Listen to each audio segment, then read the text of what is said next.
Hey you guys, Bert again, Boxcraft, you know the drill. Sorry, it's been a while since I've done a video. Like I said before, I don't want to do videos about nonsense fights that is not good. I only go for the entertaining stuff. And this weekend we're gonna have a very entertaining fight again, in my opinion.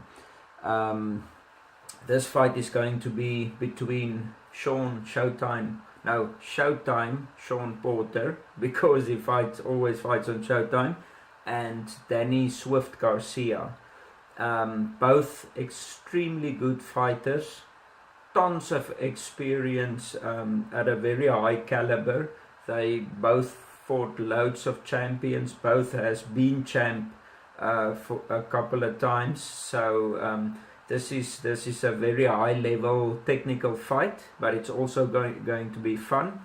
Why this fight stands out for me is because this is one of your true pick'em fights. It's a 50-50 fight. The whole boxing world, or anybody who cares, is split in two about who's gonna win. Some say Shawn Porter, the others say Danny Garcia. No one can really say. One week I feel it's going to be Porter, the next week I feel it's going to be Garcia. Porter is the come forward, extremely aggressive guy, and Garcia is the thinker, the timer, and the counter puncher. So the two strengths plays beautifully into each other. So that's going to make it a very good fight. And a cool fact about something that's interesting about both fighters are both of them are daddy's boys. Oh, Jutta. Both of them are trained by their fathers. And yeah, the fathers are almost more in love with boxing than the children. So it's always fun to see the build-ups to the fights, because they get more crazy than the fighters themselves. So that's something that's also just a fun fact to know. Righto, let's start with Shawn Porter. First off, yeah, you know his nickname, Showtime. He's the shorter of the two fighters. He's quite a bit shorter, I think about 6 centimeters, but he has the longer reach. So shorter in stature, longer reach, that's in his advantage. He's 30 years old. He's an American fighter, born and bred, orthodox, meaning his right hand is his strong hand. The same with Danny Garcia. No southpaws in this fight. He's got a record of 28 wins, 17 coming by way of knockout. That gives you a 61% knockout ratio, so he's got fairly good power. 2 losses and 1 draw. One of those 2 losses was against Keith Thurman, one-time Thurman. He's the reigning WBC champion. I think he's been inactive for more than a year now because of a shoulder injury or an elbow or something. So he's not the champ anymore. He's like champion in a recess. Excuse me. But anyway, that's one of his losses. And just to tell you how good Shawn Porter is, I mean, Keith Thurman is like the top dog in the welterweight division, above everybody now. And he was like the champion. Everybody wanted to fight him, or anybody who was brave enough to fight him. And when the two of them met, it was an extremely competitive, close fight. Keith Thurman won a unanimous decision by a slim margin. I think by like 2 points or something he won the fight. A lot of people argued afterwards Shawn Porter should have had that fight. So that shows you just how good he is. His experience against name opponents is very good. I'm going to name a few. Devon Alexander, Paulie Maliarji, champion. Kell Brook, champion. Adrian Browner, I think 3-time champion. Keith Thurman, Andre Berto, and the list goes on. He's got a very good pedigree, and he fought some good people in the Olympics as well. Ooh, right. The strengths of this fighter, I'm going to give you the strengths and the weaknesses. His strength, his main strength, according to me, is he's a extreme pressure fighter. When you fight against him, it's like you're in the pressure cooker. He only knows one gear, and that's forward, and he puts pressure on you all the time. He's like from round 1 till 12. He doesn't go around the ring. He's not fancy, he's not flashy. When the bell rings, he goes forward, he pins you against the ropes, and he just punches in bunches all the time until he either overpowers you and knocks you out, or he just makes you look so bad, and he makes it so difficult for you that you just lose on points. He's extremely fit, because if you want to have that kind of fighting style, you gotta have to be in good shape. He's strong as an ox. Even Keith Thurman said he's an extremely strong fighter. He's like a bull coming at you all the time. You can't bully him around. He bullies you around. Even though he doesn't have like the extremely good punching power, you know, like this popping punching power that can take a man out with one shot. He doesn't have that, but he has strength. And there's a difference between the two. Last but not least, he's got a very good chin. He has been down before for a knockdown, but he's never been knocked out. He has 2 losses, but that was on points. And Keith Thurman, whose nickname is One Time, he takes you out one time with a punch. He said he unloaded on Shawn Porter like crazy. He hit him with clean shot after clean shot, and he just bulled ahead, and he couldn't even put him down. So Shawn Porter has got a good chin, and obviously his conditioning plays a role as well. His weaknesses is because he's so extremely aggressive, he doesn't have the best defense in the world. His defense is his offense. Because he attacks all the time, it makes it difficult for you to attack back, because you just have to defend for your life and try to keep him off of you. So he doesn't need that much defense. But when you have, for example, a counterpuncher like Danny Garcia, it's a bit difficult for him, because he leaves himself open trying to attack all the time. So he can walk into a couple of punches, especially hooks that's close by, and even uppercuts, because he leans forward a bit every now and again.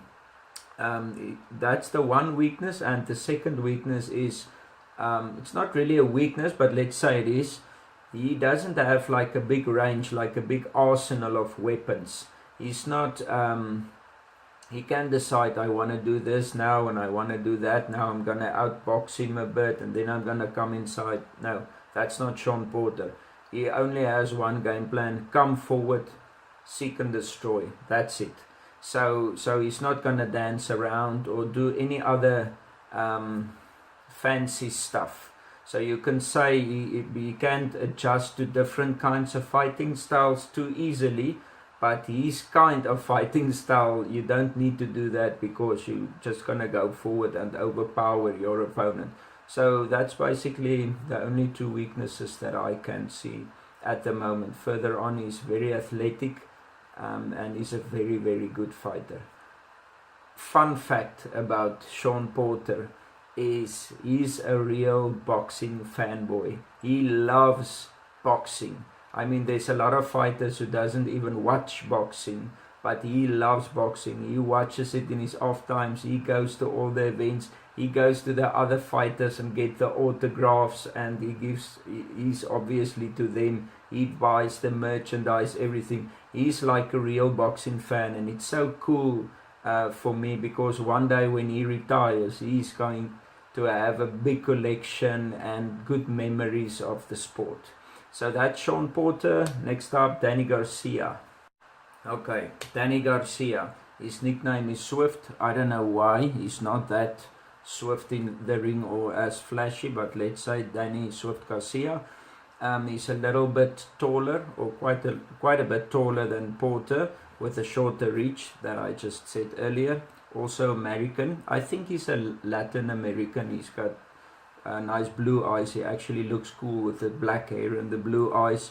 30 years old. He's a Philly fighter. He comes from the fighting town where I think Rocky Marciano, not Rocky Marciano, Rocky Balboa, like in the movie. He's in Philadelphia. Also orthodox.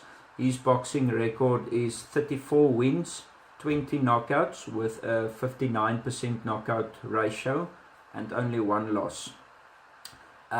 Previously I spoke about Shawn Porter's resume with all the good fighters that he's been in the ring with. Danny Garcia has only been with more. He's got a very good resume with great names on it. If I can quickly just read it to you. Amir Khan, Eric Morales, Zab Judah, Lucas Matisse, the guy who fought Pacquiao the other day when he was still a machine with no losses, champion. Lamont Peterson, Paulie Malihaji, Robert the Ghost Guerrero, Samuel Vargas, Keith Thurman, the only guy he's lost to, and Brandon Rios, also a guy who fought against Manny Pacquiao previously. So he's got a very good fighting record and pedigree, whatever. Quickly, I want to tell you his strengths and his weaknesses. Strengths, first off, he's a counter puncher. He's got very good timing. He likes to wait for the opponent to attack and then counters his attacks. And it plays good into his hands because you know Shawn Porter is an offensive fighter. He's very patient. Danny Garcia is very patient. Keith Thurman said he's never met a guy or fought a guy as patient as Danny. He said he's comfortable just staring at you in the ring, waiting for you. He wants to be second. He doesn't want to punch first. He wants to be second.